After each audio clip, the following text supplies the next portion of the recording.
അതാണ് ഈഗോ, പക്വതയില്ലാത്ത മനസ്സ്. നിങ്ങൾ എത്ര ഉയർന്ന പദവിയിലിരുന്നോട്ടെ, നിങ്ങൾക്ക് ആ മെന്റൽ മാച്യൂരിറ്റി ഇല്ലെങ്കിൽ ഇറ്റ് ക്രിയേറ്റ്സ് പ്രോബ്ലംസ്. അതിന്റെ ബെസ്റ്റ് തെളിവ് കാണാം. സ്വാതന്ത്ര്യത്തിന് ശേഷം നമ്മൾക്ക് എന്തൊരു പ്രോസ്പെരിറ്റിയാണ് ഇന്ന് നമ്മുടെ നാട്ടിൽ. നിങ്ങൾ വിദ്യാർത്ഥികളായ കാലത്ത് എന്ത് സൗകര്യമാണ് നിങ്ങൾക്ക് ഉണ്ടായിരുന്നത്? ഒന്നുമില്ല. ഇന്ന് നിങ്ങളെ മക്കൾക്ക് നിങ്ങൾ കൊടുക്കുന്ന സൗകര്യത്തിനാണ് നാട്ടിൽ നിങ്ങൾ കാണുന്ന സുഭിക്ഷ. നിങ്ങൾ ആലോചിച്ച് നോക്കൂ. പക്ഷേ ക്രിയേറ്റിവിറ്റി എപ്പോഴാണ് ഉണ്ടായത്? അന്നാണ്. സ്വാതന്ത്ര്യത്തിന് മുമ്പുള്ള ഒരു ഇന്ത്യ നോക്കിയാൽ സ്വാതന്ത്ര്യ സമരത്തിൽ പങ്കെടുത്ത ലക്ഷക്കണക്കിന് ആ പോരാളികളെ അതിൽ പങ്കെടുക്കുമ്പോൾ നാളെ എന്തെങ്കിലും കിട്ടുമെന്ന് വെച്ചിട്ടോ, പെൻഷൻ കിട്ടുമെന്ന് വെച്ചിട്ടോ, അല്ലെങ്കിൽ ഇന്ന് വൈകുന്നേരം 5 മണിക്കാൻ പൈസ കിട്ടുന്ന ഒന്നുമില്ല. ആ ദരിദ്രനാണ് അതിൽ പങ്കെടുത്തത്. ഗാന്ധിജിയുടെ ആഹ്വാനം കേട്ടിട്ട് അയാളന്ന് പോയിട്ട് കിട്ടിയത് അടിയും കൊണ്ട് വരിക. അയാൾ അടിയും കൊണ്ട് വന്ന് ആശുപത്രിയിൽ അഡ്മിറ്റ് ചെയ്ത് കഴിഞ്ഞാൽ അയാളുടെ വീട്ടിൽ പട്ടിണിയാണ്. കാരണം ഇയാൾ പണിയെടുത്തിട്ടാണ് ആ വീട്ടിൽ നിന്ന് അരി മേടിക്കേണ്ടത്. ഇയാൾ ഈ സമരത്തിന് പോയാൽ വീട്ടിലെ ഗതി എന്താണ്? അങ്ങനെ ആ സ്വാതന്ത്ര്യ സമരത്തിൽ പങ്കെടുത്തവരുടെ എത്ര ലക്ഷം ആൾക്കാരുടെ കുടുംബങ്ങളാണ് തെണ്ടി തൊക്കിച്ച് നശിച്ചത്. ഇന്ന് ഓഫീസിലിരുന്ന് സുഖിക്കുന്ന, രാഷ്ട്രീയത്തിലിരുന്ന് കൊള്ളത്തരം ചെയ്യുന്ന, അല്ലെങ്കിൽ എന്താണ് സംസ്കാര ശൂന്യമായി സംസാരിക്കുന്ന, മനുഷ്യത്വ എന്താണ് ആ അനുകമ്പ എന്നുള്ള സാധനം എന്താണെന്ന് അറിയാത്ത നമ്മുടെ ഇന്നത്തെ അവസ്ഥയിൽ അവര് ആ സ്വാതന്ത്ര്യ ദിനത്തിൽ പങ്കെടുത്ത് ജീവൻ പണയം വെച്ച് അവരെ കുറിച്ച് ഒരു സെക്കൻഡ് ചിന്തിച്ചിരുന്നെങ്കിൽ അവർക്ക് ഇതൊന്നും ഇന്ന് ചെയ്യാൻ കഴിയില്ല. അപ്പൊ ഏതൊരു സംഘടനയെ കുറിച്ചാണ് നിങ്ങൾ പറയുമ്പോൾ അതിന്റെ ദോഷത്തെ കുറിച്ചാണ് ഞാൻ പറയാം.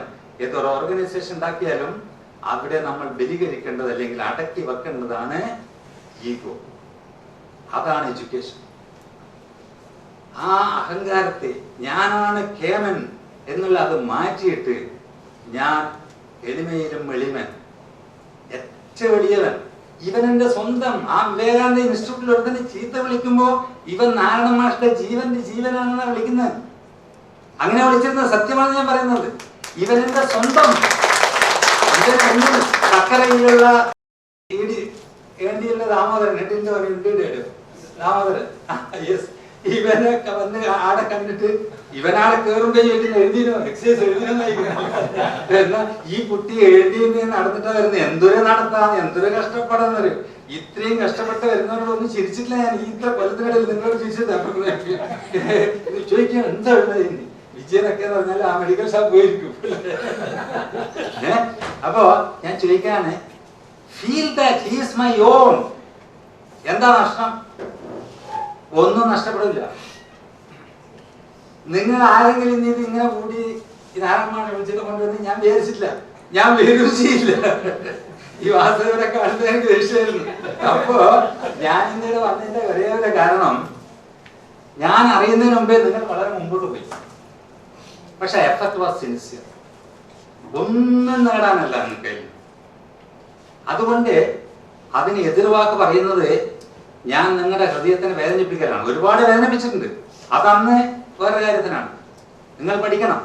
ഒരാൾ പഠിച്ചാൽ, ഒരു കുടുംബത്തിന് ഒരാൾ പഠിച്ചാൽ, ഞാൻ കണ്ട കാര്യം ഇതാണ്, നിങ്ങൾ രക്ഷപ്പെടും. നിങ്ങളുടെ അച്ഛനും അമ്മയും കുടുംബം രക്ഷപ്പെടും. നിങ്ങളെ പറമ്പിൽ കിടക്കുന്ന പണിയെടുക്കാതെ ആ തെങ്ങിന് വീടിനെ കുറച്ച് വളവിടാൻ പറ്റും. നിങ്ങളെ അന്യന്മാരെ പഠിപ്പിക്കാൻ പറ്റും. അന്യന്മാരെ പഠിപ്പിക്കാം. നിങ്ങൾക്ക് നല്ലൊരു വിവാഹം കിട്ടും. നിങ്ങൾ ദണ്ഡിതുക്കി നടക്കുന്ന അവസരത്തിൽ ആരും ഇല്ല. നിങ്ങൾ ആരും കല്യാണത്തിന് ക്ഷണിച്ചാൽ വരാറില്ല. എന്തുകൊണ്ടെന്ന് വെച്ചാല് ഇപ്പൊ നിങ്ങൾ എല്ലാം ജോലിയിലിരിക്കുന്ന ഒരാളെ കല്യാണത്തിന് ക്ഷണിച്ചാൽ എല്ലാവരും വരും. ഇതൊന്നും ഇല്ലാത്ത അവസരത്തിൽ നിങ്ങൾ കല്യാണത്തിന് ക്ഷണിച്ചാൽ ആരും വരില്ല. ആരും നിങ്ങളെ മൈൻഡ് ചെയ്യില്ല. അപ്പൊ എന്റെ ജോലി എന്ന് പറഞ്ഞാൽ അവിടെ പഠിച്ച് നിങ്ങൾ പോകുന്നതാ. ആ വിടുന്ന ആ ദിവസം തീർന്നു. പിന്നെ ഞാൻ നിങ്ങൾ തമ്മിൽ യാതൊരു ബന്ധമില്ല. ബന്ധമില്ല എന്ന് പറഞ്ഞതിന്റെ അർത്ഥം മനുഷ്യത്വരഹിതമായ ബന്ധമില്ല എന്നല്ല ഞാൻ പറഞ്ഞത്. My role is over. പിന്നെ ഞാനെ കുറിച്ച് ചിന്തിക്കാറില്ല. അവിടെ നിങ്ങൾ ആര് വന്നാലും നിന്റെ ടെലിഫോൺ നമ്പർ ഒന്നും ഞാൻ ശേഖരിക്കാറില്ല. അതുകൊണ്ട് ഇന്ന് നമുക്ക് ഇത് കുറേ കൂടെ ഗ്രാൻഡ് ആക്കാം. കാരണം ഈ ടെലിഫോൺ നമ്പറൊക്കെ നമ്മുടെ കൈമിലുണ്ടെങ്കിൽ അവരെ ഒന്ന് അറിയിക്കാം. അവർ ഹാപ്പി ആയിരിക്കും. പക്ഷെ എന്നാലും ഒരു മാഷെന്ന നിലയിൽ എന്റെ റോൾ അവിടെ തീരുകയാണ്. പിന്നെ ഒന്നുമില്ല. ആ വരുന്ന കാലത്ത് ഈ കുട്ടി ഇവൻ എന്തുവാ, ഇവൻ അറിഞ്ഞാലോ അറിഞ്ഞിട്ടില്ലെങ്കിലും വരുമ്പോ കരഞ്ഞുകൊണ്ടാണ്. ഇപ്പൊ ഈ നവോദയ കോച്ചിങ്ങിനൊക്കെ കുട്ടികളെ കൊണ്ട് ചേർക്കുമ്പോ ആ കോണി കയറുമ്പോ അവരോട് കരഞ്ഞുകൊണ്ടാ വരിക. അവര് വെക്കേഷൻ ക്ലാസ്സിൽ 2 മാസം ഏപ്രിൽ മെയ്യില് ആള് വരും കുട്ടികൾ. എല്ലാ ക്ലാസ്സും 10ാം ക്ലാസ് വരെ LKG UKG മുതൽ. അപ്പൊ പല കുട്ടികളും വരുമ്പോ കരഞ്ഞുകൊണ്ടാ വരിക. പുതുക്കിട്ടാ വരിക. അപ്പൊ എന്തായിരുന്നു? അപ്പൊ ആ കുട്ടിയുടെ രക്ഷിതാവ് പറയും, മാഷെ ഇവനോട് അല്ലെങ്കിൽ ഇവളോട് അവന്റെ അടുത്തിരിക്കുന്ന കുട്ടി പറഞ്ഞ് നാളെ പോകരുത്, ചീത്ത പറഞ്ഞു പേടിച്ചോടാണ് വരുന്നത്. പിന്നെ ഞാൻ നിർബന്ധിച്ച് പിടിച്ചിട്ട് കൊണ്ടുവന്നു. അപ്പൊ എന്തോ കാരണത്താൽ അയാൾ ഈ ഇൻസ്റ്റിറ്റ്യൂട്ട് വരുന്നു. പക്ഷേ ഈ വന്നവൻ ഇവിടുന്ന് ഒരു മൂല്യമില്ലാത്ത മനുഷ്യനെ പോകാൻ പാടില്ല. നമ്മുടെ നാട്ടിൽ 40 കടയിൽ എന്ന് പറയും. അപ്പൊ 100 ആവർത്തിച്ചാൽ അതിന് ഗുണം വളരെ കൂടും. അതുപോലെ ഈ കുട്ടി ഇവിടെ വന്നിട്ട് ഷോർട്ട് ഹാൻഡ് ഒന്ന് ട്രെയിൻ ചെയ്യുക, അയാൾക്ക് ഇഷ്ടപ്പെട്ട രീതിയിൽ ട്രെയിൻ ചെയ്ത് കഴിഞ്ഞാൽ പിന്നെ അയാൾ പരീക്ഷ ജയിച്ചില്ലെങ്കിലും ബോംബെയിലോ ഗുജറാത്തിലോ എവിടെയെങ്കിലും ഇത് എഴുതാൻ കഴിയുമെങ്കിൽ അയാൾക്ക് ജോലി ഷുവറാണ്. അപ്പൊ അയാൾ രക്ഷപ്പെട്ടു. മാത്രമല്ല ആ കുടുംബം മൊത്തം രക്ഷപ്പെട്ടു, നമ്മുടെ രാജ്യത്തിന് മൊത്തം അഭ്യുന്നതി. അതുപോലെ നമ്മുടെ ഒരു പ്രവൃത്തിയിൽ കൂടി നമുക്ക് അതിന് വിവേകാനന്ദ സ്വാമിയുടെ ഭാഷ തന്നെ പറഞ്ഞ അയാൾ പറയും, അയാൾ ഈ ലോകത്തിന് കൊടുത്തൊരു മുദ്രാവാക്യാണ് ആത്മനോ മോക്ഷാർത്ഥം ജഗത് ഹിതായ ചാന്ന് സംസ്കൃതത്തിൽ പറഞ്ഞാൽ ആൻഡ് എന്ന് അർത്ഥം. അപ്പൊ നമ്മളെ പ്രവൃത്തി എങ്ങനെ ഇരിക്കണം? ആത്മനോ മോക്ഷാർത്ഥം. മോക്ഷം മീൻസ് നമ്മൾ എല്ലാം കേട്ടെന്ന് വെച്ചാല് ചത്തതിന് ശേഷം ഏതെങ്കിലും തിരുനാവായ പോയിട്ട് കുറച്ച് പിണ്ടഭാര്യ വെക്കില്ല, ഇതാ നമ്മുടെ മോക്ഷം. നോ, സംസ്കൃതത്തിലെ മോക്ഷം മീൻസ് ഇൻഡിപെൻഡൻസ്, ഫ്രീഡം, സ്വാതന്ത്ര്യം. ആത്മനോ മോക്ഷം മീൻസ് അർത്ഥം മീൻസ് വേണ്ടി. ആത്മനോ മോക്ഷാർത്ഥം അവനവന്റെ നന്മക്ക് വേണ്ടി നിങ്ങൾ പഠിക്കുക, ജീവിക്കുക. ആൻഡ് ച മീൻസ് ആൻഡ്. ആത്മനോ മോക്ഷാർത്ഥം ജഗത് ഹിതായ ച. ഹിതം മീൻസ് ഇഷ്ടം, ജഗത്ത് ലോകം, സൊസൈറ്റി. അപ്പോ നമ്മളെ നന്മക്ക് വേണ്ടിയും സമൂഹത്തിന്റെ നന്മക്ക് വേണ്ടിയും നമ്മൾ ജീവിക്കുക. ഇതാണ് അദ്ദേഹം ഓരോ ഇന്ത്യയിൽ, ഓരോ ലോകത്തിൽ ഓരോ പൗരനും കൊടുത്ത മുദ്രാവാക്യം, സ്ലോഗൻ. ഇത് നമ്മൾ എല്ലാവരും ഓർമ്മിച്ച് നിങ്ങൾ ഏത് തൊഴിലായിക്കോട്ടെ, ചുമട്ട് തൊഴിലാളി ആയിക്കോട്ടെ, ടീച്ചർ ആയിക്കോട്ടെ, മന്ത്രി ആയിക്കോട്ടെ, രാഷ്ട്രീയ നേതാവായിക്കോട്ടെ, പിന്നെന്താണ് സയന്റിസ്റ്റ് ആയിക്കോട്ടെ, ആരായാലും നമ്മൾ മുറുകെ പിടിക്കുകയാണെങ്കിൽ ഈ ലോകം സ്വർഗമാണ്. ഇതിന് വലിയ ചെലവൊന്നുമില്ല. We are making things very complicated. ഏത് ഓഫീസിൽ നിങ്ങൾ പോയി കേട്ട ഒരാൾ ഒരു 25 തവണ നടത്തുന്നത് എന്തുകൊണ്ടാണ്? അയാളുടെ മനസ്സിലെ ആ സംസ്കാരമില്ലായ്മയാണ് അതിന് കാരണം. നമ്മൾ വിചാരിക്കൽ എന്താണ്, ഇത് ഒരുപാട് നൂലാമാലകളൊക്കെ ഉള്ളതുകൊണ്ടാണ്. ഒന്നുമില്ല. അതേസമയത്ത് അയാൾക്ക് ആവശ്യമുള്ള കണ്ട ആൾക്ക് ഈ ഒരു നൂലാമാല ഇല്ലാതെ കാര്യം 2 മിനിറ്റ് കൊണ്ട് നടന്നു കൊടുക്കും. അപ്പൊ ഇത് ഇന്ത്യയിലെ കാര്യങ്ങളാണ് ഞാൻ പറഞ്ഞെങ്കിലും നമുക്ക് എന്തെങ്കിലും നിങ്ങൾക്ക് നിങ്ങളുടെ ഈ ഊർജം leave for a great cause, എന്തെങ്കിലും ഒരു ഉയർന്ന ലക്ഷ്യത്തിന് വേണ്ടി ജീവിക്കുക. നിങ്ങളെല്ലാം വളരെ മാച്ചൂർഡാണ് ഇപ്പോഴും, പണ്ടത്തെ കുട്ടികളല്ല. പണ്ട് മാഷിന് വേണ്ടി ഷോർട്ട് ഹാൻഡ് 30 പേജ് എഴുതുന്ന ആളല്ല, 25 എഴുതി ബാക്കി 5 വായനശാലയിൽ വന്നിട്ട് 12 മണിക്ക് വരും, 2:45 ക്ലാസ്. അപ്പൊ അപ്പോൾ 5 പ്രാവശ്യം എഴുതാൻ പറ്റും എന്തായാലും. അങ്ങനെ വരുന്ന ആളല്ല. ഇതെല്ലാം നിങ്ങൾ you are doing it off your own, നിങ്ങൾ സ്വന്തം താല്പര്യത്തിലാണ്. നിങ്ങൾക്ക് ഒരുപടി ഇതിനേക്കാൾ എത്ര ചെയ്യാൻ പറ്റും.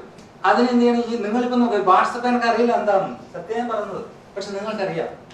അപ്പൊ നിങ്ങൾക്ക് ഈ ആധുനിക സംവിധാനങ്ങളെ മുഴുവൻ ഉപയോഗപ്പെടുത്താം. അതിന്റെ മാക്സിമം ഉപയോഗപ്പെടുത്തണം. ഫുള്ളസ്റ്റ് ഇതിൽ ഉപയോഗിക്കണം. ഫേസ്ബുക്ക് ആവട്ടെ, എന്താണ് ഈ വാട്സപ്പ് ആകട്ടെ, ഏതാവട്ടെ. എന്നിട്ട് നിങ്ങളുടെ ഈ ബോണ്ട്, ഈ ഒരു ഇന്ന് പറഞ്ഞ ഒരു പരസ്പരം കാണുമ്പോൾ ഒരു സന്തോഷം ഉണ്ടല്ലോ, ആ ബോണ്ട്, ആ ഫ്രണ്ട്ഷിപ്പിന്റെ ഒരു ബോണ്ട് നിലനിർത്തിക്കൊണ്ട് ഉഗ്രമായ ഒരു കർമ്മം കാഴ്ചവെക്കും. ഇപ്പോഴത്തെ ജോലിയൊന്നും കളയണ്ട, അതെല്ലാം അതുപോലെ കമ്പനിയായി പോകട്ടെ. After retirement you will get time. അന്നേരം നിങ്ങൾക്ക് ഈ സമൂഹത്തിന് വേണ്ടി കുറേ ചെയ്യാൻ പറ്റും. ഒരുപടി ഊർജ്ജമുണ്ട് നമ്മളെ അടുത്ത്, ഒരുപടി ഊർജ്ജമുണ്ട്. നമ്മൾ എടുക്കുന്ന വായിക്കുന്ന ഇതിലുള്ള ആൾക്കാർ ഒരാൾ ഊർജ്ജം നോക്കും.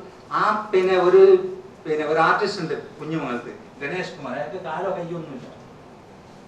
അത് വായിൽ പെയിന്റ് വെച്ച് ബ്രഷ് വെച്ചിട്ടാണ് ചിത്രം വരയ്ക്കുന്നത്. എന്തൊരു എഫർട്ട്. നമ്മൾക്ക് ദൈവം ഇതെല്ലാം തന്നിട്ടുണ്ട്. അയാൾക്ക് ഇതൊന്നുമില്ല, എന്നിട്ട് അയാൾ ആ ഉള്ളതിനെ ഉപയോഗപ്പെടുത്തുകയാണ് ചെയ്തത്. So how to make the fullest of your self. Jose leadership class ഒക്കെ അറ്റൻഡ് ചെയ്തവർക്ക് അറിയാം അതല്ലേ. Actually this religion is that. റിലീജിയന്റെ ലക്ഷ്യം how to make the fullest of your self. നിങ്ങളുടെ ഫുള്ളസ്റ്റിൽ ജീവിക്കുക. ഓരോരാളും അവനവന്റെ ഫുള്ളസ്റ്റായി ജീവിക്കുക. എന്ത് ചെയ്യാൻ പറ്റും അതൊക്കെ ചെയ്യുക. ഒന്നും ഒഴിവാക്കണ്ട. സൂഹിക്കാനുള്ളതും സൂഹിക്കുക. എന്തിനാ അതൊക്കെ ഒഴിവാക്കുന്നത്? നിങ്ങള് അത് കാട്ടിലിപ്പം നമ്മള് കാവേരി പോയ അനുഭവം ഉണ്ടാവും. പലരും കാവേരി വന്ന് വരണ്ട ഒന്ന് കൈവക്കിയുടെ കാവേരി കമലാക്ഷൻ. Yes correct. നമ്മളന്ന് കാട്ടിലെ പോകുമ്പോൾ അവിടെ വലിയ മാവുകളുണ്ട്. അതിന് താഴെ നമ്മൾ പോകുമ്പോൾ ധാരാളം പഴുത്ത മാങ്ങകൾ അവിടെ വീണ് കിടക്കുന്നു. ആ മാങ്ങകൾ നിങ്ങൾ എടുത്ത് തിന്നാതിരുന്നാലും ആ മാങ്ങക്ക് അതുകൊണ്ട് പ്രയോജനമൊന്നുമില്ല, ആ മാവിനും പ്രയോജനമൊന്നുമില്ല. അതുകൊണ്ട് ഈ ലോകത്തിലെ സുഖങ്ങൾ നിങ്ങൾ അനുഭവിക്കുന്നത് കൊണ്ട് ഈ ലോകത്തിന് ഒരു നഷ്ടമില്ല, ആർക്കും നഷ്ടമില്ല, കഴിഞ്ഞുപോയ തലമുറക്ക് നഷ്ടമില്ല, വരാനിരിക്കുന്നതിന് നഷ്ടമില്ല. അതെല്ലാം ഉപയോഗപ്പെടുത്തുക. എന്നിട്ട് അതോടൊപ്പം തന്നെ live for a great cos.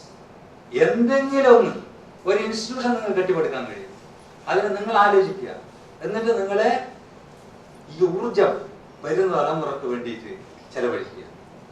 ഇത്ര മാത്രമാണ് പറയാനുള്ളത്. പിന്നെ ഇൻസ്റ്റിറ്റ്യൂട്ടിനെ കെട്ടിപ്പടുക്കാൻ എന്നെ സഹായിച്ച ഇൻസ്റ്റിറ്റ്യൂട്ടിലെ സ്റ്റാഫുകൾ ഞാൻ പറഞ്ഞില്ലേ, അവർക്കെല്ലാം ഞാൻ പ്രത്യേകം നന്ദി പറയാൻ ഈ അവസരം ഉപയോഗിക്കുകയാണ്. അതോടൊപ്പം തന്നെ ഈ നാരായണൻ മാഷ്, അരക്കാശിന് കൊള്ളാത്ത നാരായണൻ മാഷ് വിളിച്ച് വരുത്തിയിട്ട് മാഷ് സിന്ദാബാദ് വിളിക്കുന്ന നിങ്ങളെ ഞാൻ അങ്ങേയറ്റം ബഹുമാനിക്കുന്നു. അതോടൊപ്പം തന്നെ എൻ്റെ വലിയ റിക്വസ്റ്റ് ആണ്, വേറെ എന്തെങ്കിലും ഒരു ലക്ഷ്യം കുറച്ചും കൂടെ ഉയർന്നതാക്കിയിട്ട് എന്തെല്ലാം സാധ്യതയുണ്ടോ പറ്റുമെങ്കിൽ ഈ സൗഹൃദം നഷ്ടപ്പെടാതെ, ഇന്നുള്ള സങ്കടങ്ങൾക്കുള്ള ദോഷങ്ങളൊന്നും നിങ്ങളതിന് വരാതെ, അവിടെ ഈഗോ, അഹങ്കാരം, ഞാൻ കേമനാണ്, അതാ പ്രശ്നം, ഞാൻ അവസാനാണ്, നോ പ്രോബ്ലം, ഇന്ന് ഊണയിക്കാൻ ഒരു പ്രശ്നം ഉണ്ടായിട്ടില്ല അവിടെ. അതേസമയം നിങ്ങൾ സദ്യക്ക് പോയാൽ അറിയില്ലേ, പല കല്യാണത്തിന് പോയാൽ നിങ്ങൾക്ക് അറിയില്ലോ, HL നിൽക്കുന്നവരുടെ 4 ആള് ക്യൂ നിൽക്കും. എന്തായാലും കാര്യം ഇന്നും വന്ന വ്യത്യാസം, നിങ്ങളല്ലേ കല്യാണത്തിന് പോകുന്നു. ഈ ഈഗോനെ നശിപ്പിക്കലാണ് വിദ്യാഭ്യാസം. ഇന്ന് നമ്മുടെ വിദ്യാഭ്യാസം മുഴുവൻ എന്താണത്? ഈഗോയെ വളർത്ത്, കത്തി ജ്വലിപ്പിക്കുക. നിങ്ങളുടെ മക്കളെ നിങ്ങളാ പഠിപ്പിക്കുന്നത്, എങ്ങനെ മത്സരിച്ച് കിട്ടുന്നത്. അതോട് അത് ഒരാൾ മരിച്ച് സാധിക്കുന്ന കാര്യമല്ല. പക്ഷെ കളക്റ്റീവായി ചിന്തിക്കാതെ നമ്മളിനി എന്ത് വേണ്ടാന്ന് വെച്ചാലും നമുക്ക് അർഹതപ്പെട്ടതൊക്കെ ഈ ലോകത്ത് കിട്ടും. അത്രയൊന്നും അതിനെക്കുറിച്ച് ചിന്തിക്കാനോ എതിരാതിപ്പെടാനോ ഇല്ല എന്നാണ് എനിക്ക് തോന്നുന്നത്. വിഷയം ഞാൻ വെച്ചാനൊന്നുമില്ല. അപ്പൊ ഇൻസ്റ്റിറ്റ്യൂട്ടിൽ നിങ്ങളെല്ലാം ചീത്ത വിളിച്ചതിനെല്ലാം മാഫിയോതി ഇല്ലാത്തവരോടും ഈ രാഘവന്റെ കാര്യം. ഒരു ദിവസം ഞാൻ മാത്തുനിന്ന് ഇൻസ്റ്റിറ്റ്യൂട്ടിലേക്ക് വരികയാണ്. വന്നപ്പോ ഞാൻ താഴെ ഇരിക്കുമ്പോ ഭയങ്കര ശബ്ദം ഓഫീസിൽ. അപ്പൊ അവിടെ നമ്മുടെ ദാമോദരൻ, KV ദാമോദരൻ, ദാമോദരനും രാഘവൻ കൂടി ഇരുന്ന് ഭയങ്കര ശബ്ദം ഷോർട്ട് തന്നെ വായിക്കാൻ തോന്നും. വായിക്കുന്നവൻ എഴുതുന്നു. ഞാൻ കാരണം ചീത്ത വിളിച്ചിരിക്കുന്നുണ്ട്. എന്തൊരു കഷ്ടം, എന്തിനായി അതെനിക്ക് ഒഴിവാക്കാം. പക്ഷെ എന്നാലും ഞാൻ പറഞ്ഞ ചെറിയ സെക്കൻഡ് കുട്ടികളുടെ, ഞാൻ അവിടെ 5 പത്രം വരുത്തിയാലും ഇൻസ്റ്റിറ്റ്യൂട്ടിൽ ഒരു പത്രം ഞാൻ പകലാടുന്നിടത്ത് വായിക്കാറില്ല. ഇന്ന് വരെ വായിച്ചിട്ടുണ്ടാവില്ല. ഈ 40 കൊല്ലത്തിനുണ്ട്. ഞാൻ ചിന്തിക്കല്, ഈ പത്രം ഞാൻ ഇപ്പൊ അടുത്ത് ഓഫീസിൽ കൊണ്ടേ വായിക്കുമ്പോ ഒരു കുട്ടിക്ക് വായിക്കാനുള്ള അവസരം നഷ്ടപ്പെടില്ലേ? അപ്പൊ എനിക്ക് രാത്രി പത്രം വായിക്കാനോ, പത്രം എന്റെ കയ്യിൽ തരുന്നോ? അപ്പൊ ഞാനിത് വലിയ ഗ്രാൻഡ് ആയ ഒരാളെന്ന് കാണിക്കാനൊന്നല്ല ഇത് പറഞ്ഞത്. But it makes A difference. ആ വലിയ കോടിക്കണക്കിന് ചെറുമീനുകൾ ഇങ്ങനെ ചത്ത് വീണ് ഇങ്ങനെ പോകുന്നെടുക്ക. ആ കുട്ടി പറയാനേ, ഒരു മത്സ്യത്തിനടുത്ത് ഉള്ളിട്ട് അച്ഛൻ ചോദിച്ചു, വാട്ട് ഡിഫറൻസ് ഇറ്റ് മേക്സ്? എന്താ ഇറ്റ് മേക്സ് എ ഡിഫറൻസ്. അപ്പൊ നമ്മളെ ചെറിയൊരു കോൺട്രിബ്യൂഷൻ നമ്മൾക്ക് ഓരോരുത്തർക്കും ചെയ്യാൻ പറ്റും. അങ്ങനെ ഓരോരുത്തരും ചെയ്തതാണ് ഈ എഡിസൺ എന്ന് പറഞ്ഞ ആളൊക്കെ നിങ്ങൾ കേട്ടിട്ടില്ലേ? അവരൊക്കെ ചെയ്ത കോൺട്രിബ്യൂഷൻ നോക്കിയാട്ടെ, 3000-4000 അത്തരം പാറ്റേൺസിന്റെ അയാളുടെ പേരിൽ. ബാക്കിയുള്ള സയന്റിസ്റ്റിനൊക്കെ 1-2 ഉള്ളൂ. മൈക്കൽ ഫാരഡേ മറ്റേവരൊക്കെ നമ്മൾ അവരെ വില കുറച്ച് കാണിക്കല്ലേ എന്ന്. പക്ഷെ ഈ എഡിസൺ എത്ര സിമ്പിൾ ആണ് അദ്ദേഹം. അയാൾ ഊണിക്കാത്ത കാര്യമൊക്കെ നിങ്ങൾ പല പുസ്തകങ്ങളിലൊക്കെ വായിച്ചിട്ടുണ്ടാവും. അതൊക്കെ പിന്നെ എപ്പെങ്കിലും പറയാം. അതുകൊണ്ട് നിങ്ങളുടെ ഈ ഊർജത്തെ, ശരിയാണ് രാവിലെ നമ്മൾ പറഞ്ഞു നാരായണ വർഷത്തായിരുന്നു ഇത് തന്നെ old is gold. But it won't do. But how to face the future? What are going to do to the society? അതില് കഴിഞ്ഞ കുറെ കൊല്ലങ്ങളായിട്ട് SLCയുടെ ടെക്സ്റ്റ് ബുക്കിലുള്ള ഒരു കവിതയാണ് റോബർട്ട് ഫ്രോസ്റ്റിന്റെ. അമേരിക്കൻ കവികളിൽ ഏറ്റവും പ്രശസ്തരായ 2 ആളാണ് റോബർട്ട് ഫ്രോസ്റ്റും T.S. എലിയറ്റും. ചിലപ്പോൾ ഈ ഡിഗ്രിക്കൊക്കെ പഠിച്ച നിങ്ങൾ ചിലപ്പോൾ എലിയറ്റിനൊക്കെ കുറിച്ച് പഠിച്ചിട്ടുണ്ട്. അത് റോബർട്ട് ഫ്രോസ്റ്റിന്റെ ഒരു കവിതയാണ് stopping by woods on a snowy evening. ആ കവിത അവസാനിപ്പിക്കുന്ന ഇങ്ങനെ: woods are lovely, dark and deep. but I have promises to keep. Miles to go before I sleep. Miles to go before I sleep. ഓരോരാളും ചിന്തിക്കണം. ഇത് ജവഹർലാൽ നെഹ്റുവിന്റെ മേശമേൽ എഴുതി വെച്ചതാണ് ഈ 4 വരി. എപ്പോഴും അയാളുടെ എഴുതി. ഇതെല്ലാം ആകർഷകം തന്നെ. Woods are lovely, dark and deep. ഈ കാടുകളെല്ലാം മനോഹരം തന്നെ. ആ ഒരു ദൂരവണ്ടി യാത്രക്കാരുടെ ചിത്രം വെച്ചിട്ടാണ് അത് കാണിക്കുന്നത്. But I have promises to keep. നിങ്ങൾ ജീവിച്ച ഈ ചുറ്റുപാടൊന്നും ഇതിനുമ്പ് ഉണ്ടായിട്ടില്ല. നമ്മൾ ചെറിയ കുട്ടിയായിരിക്കുമ്പോഴാണ് ആ കാര്യം നമ്മൾ ബേസായി എടുക്കുന്നത്. പക്ഷേ അതിന് 100 കൊല്ലം മുമ്പേ ഈ സമൂഹം എങ്ങനെയായിരുന്നു? അവിടുന്ന് ഒരുപാട് നമ്മൾ എവോൾവ് ചെയ്തിട്ടുണ്ട്. അതിൽ 1000 ആൾക്കാരുടെ കോൺട്രിബ്യൂഷനാണ്, ഒരാളുടെ മാത്രമൊന്നുമല്ല. അതുപോലെ ഇനി ഭാവിയിലേക്കും നമ്മൾ ഇതിലൊക്കെ കോൺട്രിബ്യൂട്ട് ചെയ്യാനുണ്ട്. അതാണ് അയാൾ പറയുന്നത്. Woods are lovely, dark and deep, but I have promises to keep. I have promises to keep to my father, mother, society, friends and everybody. Not only even to India, but to the whole world. I have promises to keep. Miles to go before I sleep. Sleep means my death. Miles to go before I sleep. അത് നിങ്ങൾക്കൊരു മുദ്രാവാക്യമായിട്ട് എടുക്കുക. എന്തെങ്കിലും ഒരു സംഭാവന ഈ രാഷ്ട്രത്തിന് ഇപ്പൊ നിങ്ങൾ ചെയ്യുന്നുണ്ട്, ഓൾറെഡി നിങ്ങൾ ചെയ്യുന്നുണ്ട്. ഇനിയും നിങ്ങൾക്ക് ഒരുപാട് ഊർജ്ജം ബാക്കിയുണ്ടാവും. റിട്ടയർമെന്റിന് ശേഷം എന്നോട് ഇപ്പൊ എന്റെ സുഹൃത്തുക്കൾ 1-2 ആൾ ചോദിച്ചു, മാഷ് എങ്ങനെയാണ് ഇപ്പൊ മാഷ് സമയം ചെലവഴിക്കുന്നത്? ഇപ്പൊ എനിക്ക് ഏറ്റവും ബിസിയസ്റ്റ് ആയിട്ട് തോന്നുന്നു. ഒരുപാട് നമുക്ക് ചെയ്യാനുണ്ട്. നമ്മുടെ മനസ്സിനെ കുറിച്ച് പഠിക്കാനുണ്ട്. ഈ മനസ്സ് പറഞ്ഞ ഇൻഫിനിറ്റ് സോഴ്സ് ഓഫ് പവറാണ്.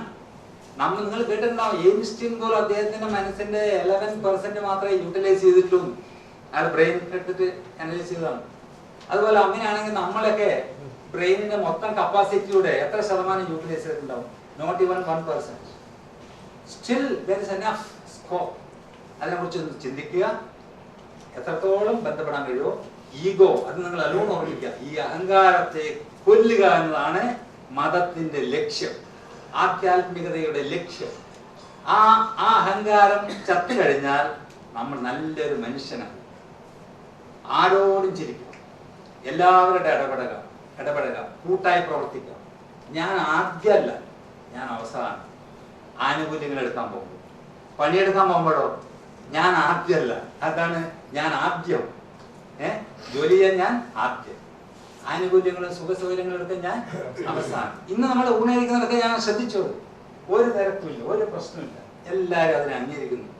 അത് നമുക്ക് ഏത് സംഘടനയിൽ പ്രവർത്തിക്കുമ്പോൾ അതിനെ ഫോളോ ചെയ്യാം. അതുകൊണ്ട് സ്വാതന്ത്ര്യത്തിന് മുമ്പ് ആ ഗാന്ധിജി ആ പങ്കെടുത്തവരുടെ ഈഗോയെ എന്ത് ചെയ്തു? കട്ട് ചെയ്ത് കളഞ്ഞു, മുറിച്ച് കളഞ്ഞു.